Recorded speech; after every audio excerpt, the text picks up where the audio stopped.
Praise the Lord. आज आपण एक नवीन विषय शिकणार आहोत, तो म्हणजे दशांश. तर दशांश म्हणजे काय माहीत आहे का? तर दशांश म्हणजे आपल्याला जो पगार येतो, त्या पगारातला 10वा भाग आपण देवाच्या मंदिरात द्यायचा. म्हणजे जर आपल्याला 10,000 पगार असेल, तर त्याचा 10वा भाग आहे 1,000. मग 10,000 पगारातले 9,000 आपण स्वतःकडे ठेवायचे आणि 1,000 देवाच्या सेवेसाठी, देवाच्या मंदिरात आपण देवासाठी द्यायचा असतो. ह्याला म्हणतात दशमांश. दशांश असं म्हणतात. आणि देवाने ही आज्ञा दिली, की तुम्ही दशांश द्या. तर काही काही लोक त्याच्यासाठी अनेक वेगवेगळी कारणं शोधतात. अनेक लोकांना दशांश द्यायला आवडत नाही. त्यांना असं वाटतं, की काय मी त्याच्यात भरपूर खर्च भागवू शकतो.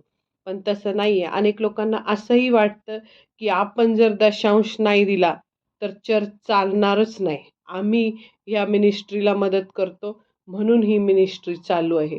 आम्ही ह्या मिनिस्ट्रीला मदत केली म्हणून म्युझिकचे इन्स्ट्रुमेंट ह्यांनी घेतले.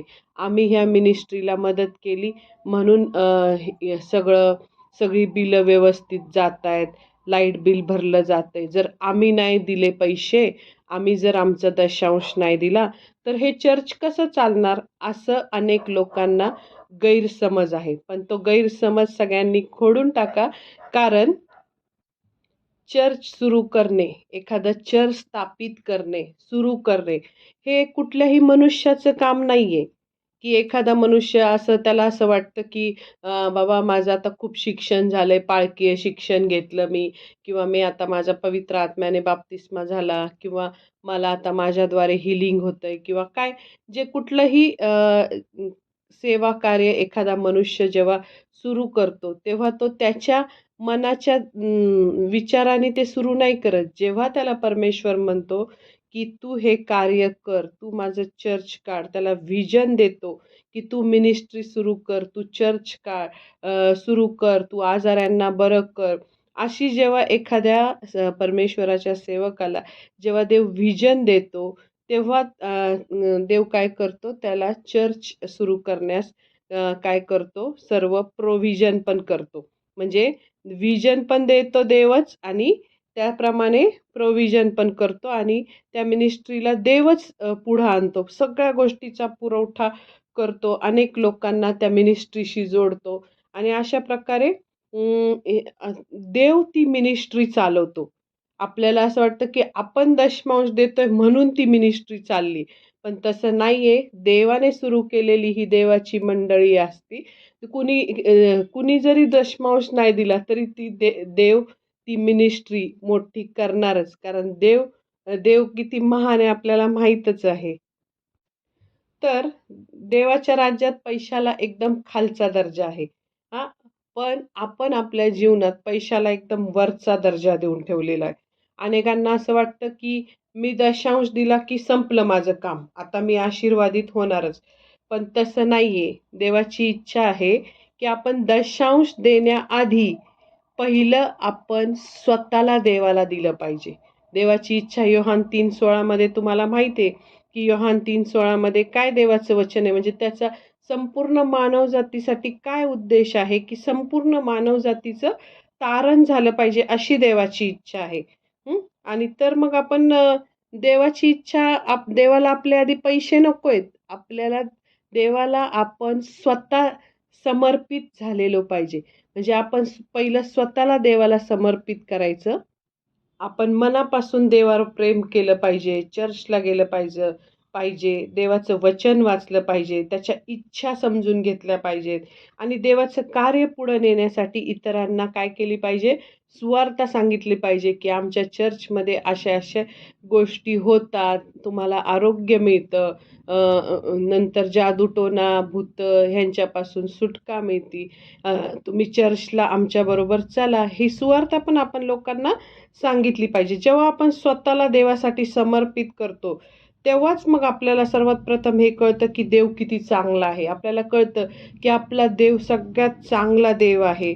त्याने किती अद्भुत गोष्टी माझ्यासाठी केलेल्या आहेत आणि देवाचं हे तारणाची योजना काय आहे, असं जेव्हा आपल्याला कळतं तेव्हा आपण काय करतो, देवाच्या इच्छेप्रमाणे, देवाच्या कार्यासाठी, देवाचं जे व्हिजन आहे, त्या व्हिजनला आपण आपलं व्हिजन समजतो आणि मग आपण काय करतो आणि मगच आपण आपला दशमांश देऊ शकतो. जेव्हा आपल्याला देवाच्या काय इच्छा आहेत, त्या आपल्याला कळल्या, की मग आपण आनंदाने दशमांश देऊ शकतो. तिथं देवाची इच्छा कळाली का, पहिलं आपण स्वतःला देवाला द्यायचं, स्वतःला समर्पित करायचं आणि मग आपोआप आपण जेव्हा देवाला समर्पित होऊ, देवावर प्रेम करायला लागू, तेव्हा आपोआप आपल्याला वचनाचं ज्ञान येईल आणि आपण काय करू, वाढत जाऊ. आपलं तारण होईल आणि मग हळूहळू आपण काय करू, अनेक गोष्टी शिकू आणि आपल्याला जेव्हा आपले आध्यात्मिक पिता आहेत ते आपल्याला जेव्हा पास्टर लोक आहेत ते काय करतील, ते आपल्याला महत्त्व समजून सांगतात. मग आपण एक एक गोष्टी करायला सुरुवात करतो. लगेच सगळ्यांना सगळंच माहीत असतं असं नाहीये. जेव्हा आपण हळूहळू देवात येतो तेव्हा हळूहळू नवीन नवीन गोष्टी, नवीन नवीन वचनं आपल्याला कळतात आणि तेव्हापासून आपण हे दशांश देणं काय करतो, सुरू करतो. पण ही काही एफ-डी नाहीये. अनेक लोकांना वाटतं, की देवाजवळ नाही आलं तरी चालतंय, चर्चला नाही गेलं तरी चालतंय, वचन न वाचलं तरी चालतंय. नुसतं आपण दशांश द्यायचा, मग आपण आशीर्वादित होऊ. तर असं नाही. ही काय एफ-डी नाहीये, की 8 वर्ष बँकेत टाकले पैसे, की 8 वर्षांनी डबल होऊन मिळणार. असं नाहीये. अविश्वासाने दिलं तर आपल्याला त्याचा आशीर्वाद मिळणार नाही. पण जेव्हा आपण विश्वासाने देऊ, तेव्हा नक्की आपले पैसे काय होतील? मल्टिप्लाय होतील. मग परमेश्वराला आपले पैसे नको आहेत. पहिलं आपलं तारण व्हावं असं त्याला वाटतं. हं. आणि परमेश्वराला, तो परमेश्वर आहे, संपूर्ण सृष्टीचा निर्माणकर्ता आहे. ज्याने आकाश, पृथ्वी, समुद्र, तारे, सूर्य हे बनवलं आणि अंकुर नरूला तर म्हणतात, पास्टर अंकुर नरूला म्हणतात, की काही-काही असे ग्रह आहेत, असे तारे आहेत, की त्या ग्रहांवर, त्या ताऱ्यांवर हिऱ्यांचा पाऊस पडतो. म्हणजे असे एवढं म्हणजे ते हिरे जर आपल्याला मिळाले, तर ते अख्ख्या पृथ्वीवर कधी इतके पैसे मिळतील, की म्हणजे कल्पनाच करू शकणार नाही. असे ग्रह देवाने बनवलेत हिऱ्यांचे. तर मग हे संपूर्ण विश्व त्याचं आहे. त्याला काही कमी पडतं म्हणून तो आपल्याला सांगतो का, दशांश द्या, दशांश द्या. तर नाही, त्या देवाची इच्छा आहे, की आपण आशीर्वादित व्हावं. कारण आपल्याला आशीर्वादित होण्याची गरज आहे ना. आपल्याला मल्टिप्लाय व्हायची गरज आहे. आपल्याला श्रीमंत होण्याची गरज आहे. आपण जर श्रीमंत झालो, तर आपण अनेक गरीब लोकांना देऊ शकतो, अनेक लोकांना मदत करू शकतो. हं. तर मग आपल्याला आशीर्वादित होण्यामागचं हे, श्रीमंत होण्यामागचं हे एक मोठं गूढ असं रहस्य आहे, की आपण दशांश दिला विश्वासाने, त्याला स्वीकारून, आपलं तारण झाल्यावर जेव्हा आपण विश्वासाने त्याला समर्पित होतो, त्या त्याच्या आज्ञाप्रमाणे चालतो, दशांश देतो आणि मग आपण हळू आशीर्वादित व्हायला सुरुवात होती. मग आपल्याला माहिती आहे, की नव्या करारात येशू नेहमी यहुदी लोकांना म्हणायचा, की तुम्ही लोकं इतरांवर दया करत नाही. इतर दुसऱ्या लोकांवर तुम्ही दया करत नाही. देवावर प्रेम करत नाही आणि तुम्ही जिरे, बडीशेप, पुदिना ह्या सगळ्या छोट्या-छोट्या गोष्टीचा दशांश देता. काय फायदा आहे हा दशांश देऊन? हं? तर मग देवाची इच्छा आहे, की देव म्हणतो, की हे लोक ओठांनी माझा सन्मान करतात, पण ह्यांची अंतःकरणे देवापासून दूर आहे. म्हणजे देवाची इच्छा आहे नुसतं दशांश द्या आणि सगळ्या लोकांबरोबर वाईट वागा, द्वेष करा, देवाचा सन्मान करू नका. अशी इच्छा आहे का देवाची? नाही. देवाची इच्छा आहे, की दशांश दिला तर त्याबरोबर चांगलं वागा, दया करा, प्रामाणिकपणे वागा. जर भ्रष्टाचार करून पैसे मिळवले आणि देवाला दशांश दिला तर चालेल का? नाही. जो दशांश देतो तो प्रामाणिक माणूस असतो. तो कधीही ₹1चा पण फ्रॉड करत नाही. कधी कुणाचे ₹1 पण आपल्याला मिळतील अशी अपेक्षा धरत नाही. असा तो माणूस असतो आणि प्रामाणिकपणे वागून जे खरे पैसे त्याच्या कष्टाचे, तेच तो देतो. मग देव म्हणतो की हे लोक नुसतं ते जिरे, बडीशेप ह्यांचा दशांश देतात, पण लोकांशी क्रूरतेने वागतात, चांगलं वागत नाही, अप्रामाणिकपणे वागतात.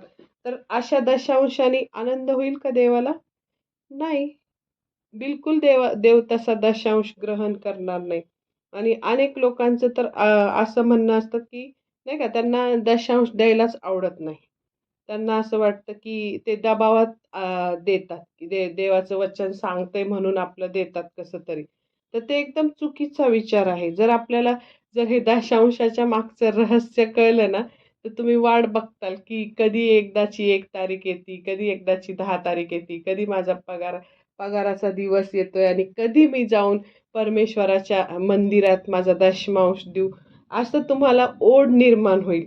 म्हणजे आनंदाने म्हणजे जेव्हा तुम्हाला हे रहस्य कळेल तेव्हाच तुम्ही असं वागू शकणार आहे. त्याच्या आधी तुम्ही वागू शकणार नाही. मग मागच्या आठवड्यात रविवारी मी एका मोठ्या देवाच्या सेवकांची एक साक्ष ऐकली आणि मग ते सांगत होते त्याच्यात ते मला उदाहरण आत्ता आठवलं, की ते सांगत होते, की ते कुठल्यातरी एका शाळेत कामाला होते आणि त्यांना तिथं 2 का 2,500च पगार होता आणि ते प्रामाणिकपणे काय करायचे त्या 2,000 पगारामधले ₹200 जो दशमांश होता, तो प्रामाणिकपणे दर महिन्याला पाकिटात घालून ते नाही का दर महिन्याच्या जो पहिला रविवार यायचा त्या रविवारी ते ₹200 चर्चमध्ये नेऊन द्यायचे. जेव्हा त्यांना त्यांच्या पास्टरांनी सांगितलं, की दशांश दिला पाहिजे आणि त्यांना ते रहस्य कळलं, तर ते ओढीने तिथं जाऊ लागले आणि दर महिन्याला आपला त्या ₹200 दशमांश द्यायला लागले. म्हणजे ते आधी कसे होते ते त्यांनी सांगितलं. आता ते खूप मोठे देवाचे सेवक झालेले आहेत. खूप मोठं नाव आहे त्यांचं आणि मग त्यांना तर थोड्याच दिवसात ते प्रामाणिकपणे दशमांश देत होते. मग त्यांना 8,000ची नोकरी मिळाली. मग 20,000ची नोकरी मिळाली. मग थोड्या दिवसांनी त्यांना 70-80 हजाराची नोकरी मिळाली.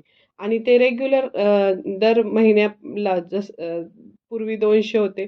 नंतर त्यांचा जसा पगार वाढत गेला तसा त्यांचा दशांश पण वाढत गेला. आणि ते प्रामाणिकपणे दशांश देत होते. आणि मग त्यांची आठवण सांगतात, की ते जेव्हा 70-80 हजार पगार असलेल्या कंपनीत शेवटच्या कंपनीत होते.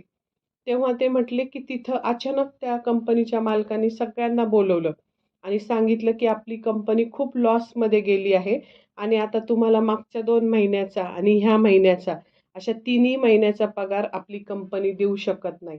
तुम्ही सर्वजण घरी जा आणि आता फक्त ही कंपनीची जी कॅब तुम्हाला सगळ्यांना घरी सोडवायला येईल, एवढंच आम्ही तुम्हाला करू शकतो. बाकी ह्याच्या व्यतिरिक्त कुणाला ₹1 सुद्धा आम्ही देऊ शकत नाही, कारण आम्ही पूर्णपणे बुडालेलो आहोत, लॉसमध्ये गेलेलो आहोत.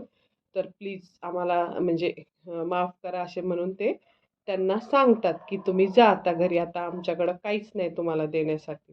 मग ते कॅबमध्ये जेव्हा घरी जात असतात, तेव्हा ते देवाचे सेवक आणि त्यांचे 4-5 जण ते गाडीमध्ये होते. ते सगळे खूप वाईट त्या मालकाला बोलत होते, शिव्या देत होते. बरंच काय-काय वाईट त्या सगळ्या चर्चा चाललेल्या. आणि हे जे देवाचे सेवक आहेत ते घरी गेले, गुडघ्यावर बसले. ते त्या कॅबमध्ये पण काहीच बोलले नाही.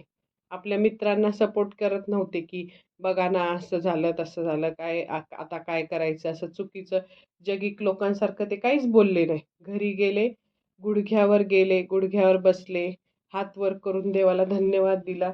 देवाला म्हटले, की तूच माझा पुरवठा करणारा देव आहे. अशी वचनं बोलले, प्रार्थना केली आणि त्यांच्या मनात पण खूप टेन्शन होतं. ते पण तसे बघायला गेलं तर त्यावेळेस गरीबच होते. त्यांना 3 महिन्याचं भाडं थकलेलं होतं. सगळे बिल्स पे करायचे होते आणि अनेक गोष्टी त्यांना करायच्या होत्या. आता त्यांनाही टेन्शन आलं होतं, की नाही का मी ह्या गोष्टी कशा काय करू शकेल बरं? आता मला घरमालक हाकलून देईल का काय? भाडं नाही भरलं तर कसं होईल माझं? असं त्यांना म्हणजे मनात असे अचानक विचार येत होते. आणि मग ते प्रामाणिकपणे कंटिन्यू दशांश देत होते हे तर आपल्याला माहीतच आहे. तर मग अचानक 2-4 दिवसात काय झालं, त्यांना एक फोन आला आणि तो फोन होता त्यांच्या कंपनीच्या मालकांकडून फोन आला, की तुम्ही कंपनीमध्ये या. आणि मग ज्यावेळेस ते तिथं गेले तेव्हा त्यांना त्यांनी 3 महिन्याची सॅलरीचं पाकीट त्यांच्या हातात दिलं आणि ते कंपनीचे मालक त्यांना म्हटले, की "आपल्या कंपनीतून फक्त तुम्ही एकच असे एम्प्लॉयी आहात, की ती आम्हाला वाटलं, की आम्ही तुम्हाला तुमची सॅलरी द्यावी आणि दिली पाहिजे," असं त्यांना म्हणतात ते. "आणि ही घ्या तुमची 3 महिन्याची सॅलरी." आणि मग त्यांनी देवाला इतके धन्यवाद दिले, की सगळ्या चिंता देवाने त्यांच्या काय केल्या, पूर्णपणे चिंतामुक्त केलं. त्यांचे सगळे प्रॉब्लेम सॉल्व्ह केले. मग इथं आपल्याला काय कळलं, की जे लोक देवाच्या वचनाशी प्रामाणिक राहतात, त्यांच्या जीवनात जरी संकट आले, तरी देव त्यांना संकटात पण पुरवठा करतो. आपल्याला माहिती आहे अनेक वेळा आपण बघितले जुन्या करारात पण, की इसाकाने पेरणी केली आणि त्यावेळेस दुष्काळात पेरणी केली आणि त्याला 100 पट आलं. म्हणजे आपण अनेक वचनं आहेत असे बघायला गेलं तर. तर स्तोत्र 34:10 मध्ये पण असं लिहिलेलं आहे, की तरुण सिंहासही वान पडते व त्याची उपासमार होते, पण परमेश्वराला शरण जाणाऱ्यांना कोणत्याही चांगल्या वस्तूची वान पडत नाही. म्हणजे आपण जेव्हा परमेश्वराला शरण जातो, त्याच्या इच्छेप्रमाणे वागतो, त्याच्या आज्ञेप्रमाणे वागतो, तेव्हा आपल्याला कुठल्याच चांगल्या गोष्टीची वान पडत नाही. असं वाटतच नाही आपल्याला, की "अरे बापरे! ह्या गोष्टी माझ्याकडे नाही आहेत, काय करायचं?" तर आपण जर देवाला शरण गेलो, तर प्रत्येक चांगली वस्तू आपल्याकडं असणार म्हणजे असणारच, असं देवाचं वचन आहे. तर आपण बघतो की समाजात अनेक लोकं देवाच्या वचनाला विरोध करतात. ते म्हणतात की म्हणजे का विरोध करतात, की ह्या दशांश देण्याचं जे वचन आहे, त्या वचनाच्या मागचं रहस्य त्यांना न कळाल्यामुळं ते म्हणतात, "नाही, नाही, हे चुकीचं आहे." मलाकी 3:10 मध्ये सांगितलं आहे ना, ते वचन काय आहे ते वचन आपण वाचू. सेनाधीश परमेश्वर म्हणतो, माझ्या मंदिरात अन्न असावे म्हणून सगळा दशमांश तुम्ही भांडारात आणा, म्हणजे मी आकाश कपाटे उघडून जागा पुरणार नाही एवढा आशीर्वाद तुम्हाकरिता वर्षितो की नाही, याविषयी माझी प्रतीती पहा. म्हणजे इथं परमेश्वराने आपल्याला स्पष्ट सांगितले त्याच्या वचनात, की तुम्ही जर दशांश दिला, तर मी आकाशाची कपाटे उघडून जागा पुरणार नाही एवढा आशीर्वाद तुम्हाकरता देतो की नाही, याविषयी माझी काय करा, प्रतीती पहा. म्हणजे हे अभिवचन, हे प्रॉमिस आहे देवाचं, हे होणार म्हणजे होणारच. आणि पण काही-काही समाजातले लोकं काय करतात, त्याच्यावरून वादविवाद घालत बसतात, की ज्या लोकांना द्यायचं नसतं, मग ते म्हणतात, "हां, हा तर काय जुना करार आहे. आता जुना करार पाळायचा असतो का काय? तर आता आपण नवीन करारातले लोकं आहेत. आपण नवीन करार पाळायचा," असं ते म्हणतात. आणि मग नवीन करारात तर त्याच्यापेक्षा अवघड अशा गोष्टी लिहिलेल्या आहेत. त्या म्हणजे काय लिहिलंय नवीन करारात? प्रेषितांच्या कृत्यामध्ये मी वाचते. प्रेषितांची कृत्ये 4था अध्याय 32 ते 35 वचनं आपण वाचू.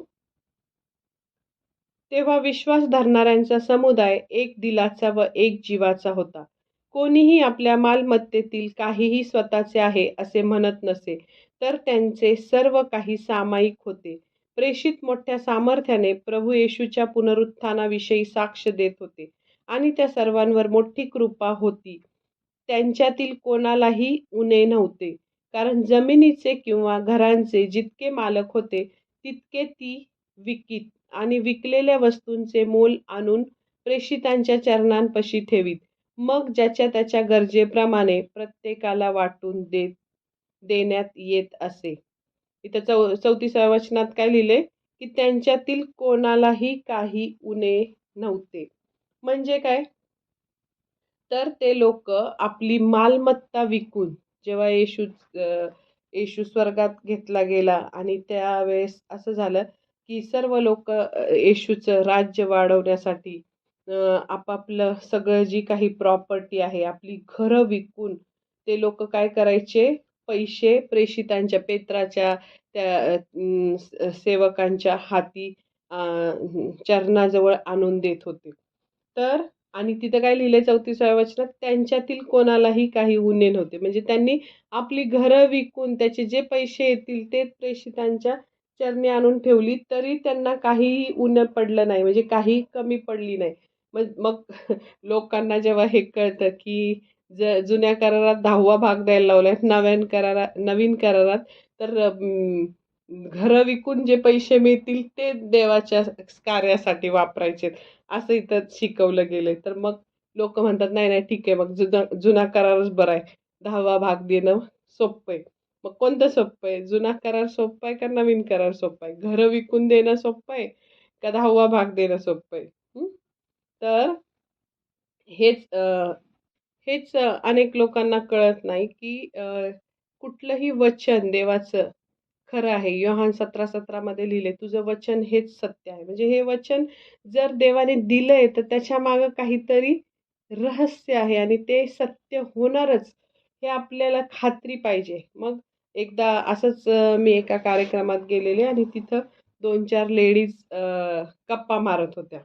आणि त्या माझ्या समोरच बसलेल्या आणि मी एकटीच होते तिथं आणि मी त्यांच्या गप्पा ऐकत होते आणि त्या म्हणत होत्या त्यांच्या त्यांच्यात काहीतरी चाललेलं गप्पा गोष्टी. मग त्या म्हणत होत्या, की ते माझे हे नातेवाईक एवढे मोठे आहेत, एवढे श्रीमंत आहेत आणि ते एवढा मोठा दशांश त्या चर्चला देतात, पण आम्हाला मदत करत नाही. काय म्हणत होते ते? माझे नातेवाईक एवढे श्रीमंत आहेत, एवढे पैसेवाले आहेत. ते एवढा मोठा दशांश त्या चर्चला देतात, पण आम्हाला मदत करत नाही. मग मला ऐकून आश्चर्यच वाटलं, की लोक कोणत्या थरापर्यंत विचार करू शकतात, की जर तो नातेवाईक श्रीमंत आहे, तो देवाच्या आज्ञा पाळतो, देवाच्या वचनाप्रमाणे चालतो, म्हणून देवाने त्याला श्रीमंत केलं आहे ना. हे तर त्यांनी लक्षात ठेवायचं आणि जर तो देवाला देतो, तर त्या स्त्रियांनी आनंदित व्हायला पाहिजे ना, की आपण देवाच्या आज्ञा पाळत नाही, देवाला देत नाही, पण तो देतो. जो नातेवाईक आहे तो देतो. त्यामुळे त्याचं चांगलं झालेलं आहे. त्याच्यामुळं त्याच्याकडं साक्ष आहे आणि त्या तर हा विचार करायचा सोडून त्या स्त्रियांचे काय विचार चालले होते, की त्या नातेवाईकांनी देवाला न देता त्यांना मदत करावी. असं त्यांचे विचार तिथं होते. ते ऐकून मला वाईट वाटलं, की देवाच्या आज्ञा पाळायचं सोडून ह्यांना मदत करायची, हे किती चुकीचे विचार ते करत होत्या त्या 3-4 लेडीज. तर म्हणजे खूप मला वाईट वाटलं त्या गोष्टीचं. मग मी मगाशीच सांगितलं, की आपल्याला देवाच्या व्हिजनसारखं आपलं व्हिजन जेव्हा आपण स्वतःला देतो, तेव्हा देवाच्या व्हिजनसारखं आपलं व्हिजन होतं आणि आपण देवाबरोबर पार्टनरशिप करू लागतो, की देवाचं राज्य वाढवण्याचा विचार करू लागतो आणि मग आपल्याला अशी ओढ निर्माण होते, कधी एकदाचा माझा पगार होईल आणि कधी मी देवाला देईल, असं आपलं विचार चालू होतात. आणि मग आपण त्या देवावर नितांत प्रेम करू लागतो. त्याच्या व्हिजन बरोबर जेव्हा आपण एकरूप होतो, तेव्हा आपल्याला असं वाटतं का जो माणूस किंवा जी स्त्री देवाच्या व्हिजन बरोबर एकरूप आहे, तो माणूस स्वार्थी किंवा ती बाई स्वार्थी असू शकेल का? नाही. ज्या अर्थी तो देवाला देतो, त्या अर्थी त्याचं पैशापेक्षा जास्त देवावर प्रेम आहे म्हणूनच तो देऊ शकतो ना. ज्याचं देवावर प्रेम आहे तो गरीब आणि गरजवंत ह्यांना पण त्याला जसं शक्य होईल तसं तो मदत करतोच. आणि आपल्याला सांगितलेलं आहे येशूनी. मत्ते 26:6-13 मध्ये एक वचन आहे, 6-13 या वचनात असं सांगितलं आहे, की येशू कुष्ठरोगी शिमोन ह्याच्या घरी गेलेला होता आणि तेव्हा कोणी एक स्त्री बहुमोल सुगंधी तेलाची बास्त्र कुपी घेऊन आली होती आणि तो येशू तिथं जेवायला बसलेला होता. तेव्हा तो जेवत असतानाच तिने काय करती, ती अलाबास्त्र सुगंधी तेलाची जी बॉटल होती ती त्याच्या डोक्यावर ओतती आणि हे सगळं दृश्य पाहून ते शिष्य एकदम त्या स्त्रीला रागवतात आणि म्हणतात, ह्या नाश कशाला करती? हं? हे तू सुगंधी तेल विकून खूप पैसे आले असते आणि त्या पैसे गरिबांना दिले असते. तर तेव्हा येशूने त्यास म्हटले, की ह्या स्त्रीला का त्रास देता? हिने तर माझ्यासाठी चांगलं कृत्य केलं आहे आणि गरीब तर नेहमी तुमच्या जवळ आहेत. मी तुम्हाजवळ नेहमी असेनच असे नाही. आणि मी तुम्हास खचित सांगतो, सर्व जगात जेथे ही सुवार्ता गाजवतील, तेथे तेथे हिने जे केले तेही हिच्या स्मरणार्थ सांगतील. म्हणजे तिने एवढं मोठं कृत्य केलं, की जिथं जिथं सुवार्ता सांगितली जाईल, तिथं तिथं हिने जे केलं तिच्या स्मरणार्थ सांगितलं जाईल, असं येशू इथं म्हणतोय. येशू इथं काय म्हटला, की गरीब नेहमीच आपल्याजवळ असणार. असे अनेक वचनं आहेत. मागच्या पण एका ऑडिओ क्लिपमध्ये मी सांगितलेले, की गरिबांविषयीची वचनं किती आहेत. ते गरीब नेहमीच आपल्याजवळ असणार आहेत आणि आपल्याला त्यांना मदत करायचीच आहे. पण पहिल्या स्थानावर कोण ठेवायचे आपल्याला? देव. पहिलं देवाला द्यायचं. पहिले 10% आपण देवाला द्यायचं. मग नंतर त्या 10% देऊन झाल्यानंतर जी आपल्या पगारातली अजून थोडीशी रक्कम आपण गरिबांसाठी बाजूला ठेवायची आणि ती मग गरिबांना आपण काय करायची? द्यायची. काय-काय लोकं काय करतात? जसं दशमांश त्यांचा समजा 2,000 असेल, तर 1,000 गरिबांना देतात आणि 1,000 चर्चमध्ये देतात. तसं नाहीये. तर इथं दशांश जो आपला 10वा भाग आहे, जर समजा 20,000 पगार असेल आणि त्यातला 2,000 दशांश असेल, तर त्या 2,000 मधला 1,000 गरिबांना देतात आणि 1,000 चर्चमध्ये देतात. तर तसं नाही करायचं. तर पूर्ण दशमांश देवाच्या मंदिरात द्यायचा आणि त्यानंतर जे दशमांश दिल्यानंतर जे 90% मधले जे पैसे आहेत, त्याच्यातून मग गरिबांना आपल्याला द्यायचे आणि मग इथं सांगितलं आहे, की परमेश्वराला काही कमी पडतं म्हणून हे वचन देवाने सांगितलेलं नाहीये. हां, की आपल्या ब्लेसिंगसाठी, आपल्याला उन्नती मिळावी, आपल्याला बरकत मिळावी, आपण श्रीमंत व्हावं म्हणून आपल्याला आशीर्वादित होण्याचा हा एक मार्ग आहे, की दशांश दिल्याने आपण काय होतो? देवाला आपण आशीर्वादित होतो. मग अनेक लोकांना वाटतं, की मी दशांश दिला तर मग माझे खर्चायला मला कमी पडतील. मी माझे कितीतरी खर्च ह्याच्यातून भागवू शकतो ना. मग काय द्यायचे देवाला? आणि असे काही विचार करतात काही-काही लोकं. आणि मग कधी-कधी तर काही-काही लोकांचा पगार खूप मोठा असतो, जास्त असतो. मग त्यांचा दशांश पण तेवढा मोठा होतो. तर मग त्यांना असं वाटतं, की एवढे मोठे पैसे कसे काय द्यायचे? असे ते म्हणतात आणि मग त्यांना असं वाटतं, की देवाला आपण दिलं तर आपल्या पैशाची, आपल्या धनाची वजाबाकी होत चालली. वजा होत चाललेत. आपले पैसे कमी पडत चालले देवाला दिले तर. तेच मी कुठेतरी सेव्हिंग केले तर ते वाढतील असं त्यांना वाटतं. पण तसं नाहीये. इथं जर आपण आपला पैसे जेव्हा देवाला देतो, तर तेव्हा आपल्या धनाची वजाबाकी नाही होत, तर आपल्या धनाचं गुणिले होतात. गुणिले म्हणजे काय? मल्टिप्लिकेशन. समजा आता 20,000 पगार आहे आणि त्यातला 2,000 दशांश होतो. 20,000 पगाराचा 2,000 दशांश. उरले किती? 18,000 म्हणजे वजाबाकी केली. 20 वजा 2 18,000. पण इथं देवाच्या वचनात तर असं सांगितलंय, 20 वजा 2 आपण 18 आपल्या हातात आले, तर देव फक्त 2,000 त्याला जर आपण दिले, तर तो आपल्या धनाची त्या मल्टिप्लिकेशन करतो, गुणिले करतो. मग 20 वजा 2 18 आणि 20 गुणिले 2 40,000 म्हणजे आपोआप आपलं धन पुढं मल्टिप्लाय होणार आहे. 20 वजा 2 होणार नाही, तर 20 गुणिले 2 बरोबर 40,000 असे मल्टिप्लाय करून देव आपल्याला देणारा अद्भुत असा देव आहे. आपल्याला 18,000 तो पुन्हा देणार नाही, तर आपल्याला 40,000 मिळतील असं मल्टिप्लिकेशन करणारा आपला देव आहे असं इथं सांगितलेलं आहे. आपण बघतो की तो जो मुलगा आहे, येशू डोंगरावर ज्यावेळेस प्रवचन देतो आणि त्याच्यानंतर सगळे लोकं भुकेले होतात आणि नंतर मग त्यावेळेस येशू म्हणतो की कुणाकडं काय आहे का बघा आणि मग त्यावेळेस एका लहान मुलाकडं 5 भाकरी आणि 2 मासे होते.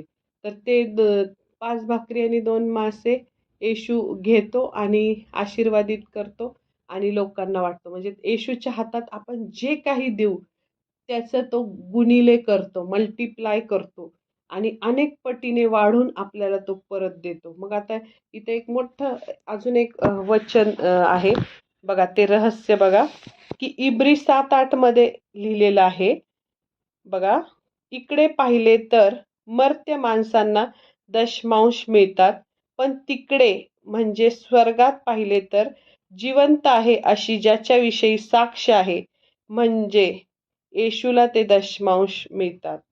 म्हणजे असं सांगितलं, की जर ह्या वचनावरून आपल्याला असं कळतं, की जेव्हा आपण देवाच्या मंदिरात दशांश देतो, तेव्हा इब्री 7:8 या वचनाप्रमाणे ते ते येशूला आपले दशमांश मिळतात. म्हणजे जर आपण इथं काय सांगितलंय, की इकडे पाहिले तर मर्त्य माणसांना दशमांश मिळतात. म्हणजे आपण ज्यांच्या हातात दशांश देतो ते माणसं काय आहेत?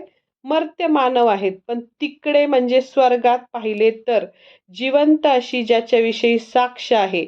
मग कोण जिवंत आहे स्वर्गात अशी ज्याच्याविषयी साक्ष आहे? तर तो येशू ख्रिस्त. ते येशूला ते दशांश मिळतात. म्हणजे आपण इथं दशांशाची पेरणी करतो, पण स्वर्गात येशूला ते दशांश मिळतात. किती मोठं वचनाचं गूढ रहस्य इथं प्रगट झालेलं आहे आपल्याला. तर मग दशांश देण्यामागचा आपला उद्देश काय आहे? तर सगळ्यात पहिलं दशांश देण्यामागचा आपला उद्देश असा पाहिजे, की आपण देवाचा आदर आपल्या दशांश दशांश दिल्यामुळं आपण देवाचा आदर केला पाहिजे. मग अनेक वेळा असं होतं, की आपण देव म्हणतो, की हे लोक नुसतं शब्दांनी माझा आदर करतात. पण आपण शब्दांनी आदर करायचा नाही, तर आपण कृतीने पण देवाचा आदर करायचा आहे. नीतिसूत्र 3, 9 आणि 10 वचन आपण वाचू. तू आपल्या द्रव्याने व आपल्या सर्व उत्पन्नाच्या प्रथम फळाने परमेश्वराचा सन्मान कर, म्हणजे तुझी कोठारे समृद्धीने भरतील. म्हणजे आपण जेव्हा आपल्या सर्व उत्पन्नाच्या प्रथम फळाने परमेश्वराचा सन्मान करू, तेव्हा आपली कोठारे समृद्धीने भरतील. म्हणजे दशांश देणं म्हणजे परमेश्वराचा काय करणं आहे? सन्मान करणं. आपण दशांश दिल्यामुळे परमेश्वराचा सन्मान होतो. आणि जेव्हा आपण परमेश्वराच्या मंदिरात दशांश देतो, तेव्हा कृतज्ञ मनाने आपण देवाने आपल्याला जे दिलंय त्याबद्दल आपण कृतज्ञता व्यक्त करून आपण असं म्हणतो, की देवा तू मला हे 100% पूर्ण पगार दिलेला आहे आणि तू मला काम करण्याची बुद्धी दिली, तू मला काम करण्याची शक्ती दिली. मी त्यामुळं हे काम व्यवस्थित महिनाभर करू शकलो आणि त्यामुळं मला हा पगार मिळालेला आहे, हे पैसे मिळालेले आहे. हे सर्व तूच दिलेलं आहे, तुझेच पैसे आहेत आणि तेच मी तुला काय करत आहोत देत आहे. मग मी तुझ्या त्या 100% मधला 10वा भाग मी तुझ्या मंदिरात तुझ्या सन्मानासाठी देत आहे. मी त्याद्वारे तुला आदर देतो. त्याचा तू काय कर? स्वीकार कर. तेव्हा खरा सन्मान देवाला काय होतो? मिळतो आणि देव आपल्याला आशीर्वादित करतो. याविषयी अजून भरपूर वचनं आहेत, पण आपण वेळेअभावी ते सगळे घेऊ शकत नाही. एक वचन आपण वाचू शेवटचं. स्तोत्र 62:10. संपत्ती वाढली तरी तिच्यावर चित्त ठेवू नका. म्हणजे आपली संपत्ती हळूहळू वाढत जाते, पण आपण त्याच्यावर चित्त ठेवून मग आपण अनेक गोष्टींचे विचार करायचे नाही, की मी असं करल, मी तसं करल, मी हे घेईल, मी ते घेईल, मला असं, मला तसं. तर आपण आपल्या गरजेपुरतं घ्यायचं, आपल्या भविष्याचं प्लॅनिंग पण करायला देवाने सांगितलंय. संपत्ती पण त्याच्यावर चित्त ठेवू नका. म्हणजे सारखा त्याचाच विचार करत बसू नका. आपल्याला देवाच्या व्हिजनशी एकरूप व्हायचे म्हणजे मी माझ्याद्वारे देवाची सेवा कार्य कशाप्रकारे पुढे नेता येईल, हा विचार आपल्या मनात पहिला पाहिजे. हं. आणि मग आपल्याला आपोआप देव देतोच. आणि मग पैसे तर आपल्याला सर्वांना माहिती की पैसे आपल्याला उपयोगी आहेत आणि प्रामाणिकपणे मिळवलेल्या पैशाने आपण खूप चांगल्या गोष्टी करू शकतो. मग पैसा हा आपला काय पाहिजे? चाकर पाहिजे, आपला नोकर पाहिजे. आपण म्हणू तसं तो पैसा चालला पाहिजे. पण आपला धनी नसावा. पैसा हा आपला धनी नसावा. कारण ख्रिस्ती माणसाचं खरं धन काय आहे? स्वर्गात आहे. येशूच आपली खरी संपत्ती आहे. म्हणून आपण येशूला काय आवडतं त्याप्रमाणे वागायचं आणि आपण नक्कीच जर आपण त्याच्या इच्छेप्रमाणे वागलो, त्याच्या इच्छेप्रमाणे दशांश दिला, तर आपण नक्की आशीर्वादित होणार म्हणजे होणार. देवाने पवित्र आत्म्याने मला मार्गदर्शन केलं त्याबद्दल देवाला खूप खूप धन्यवाद. God bless you.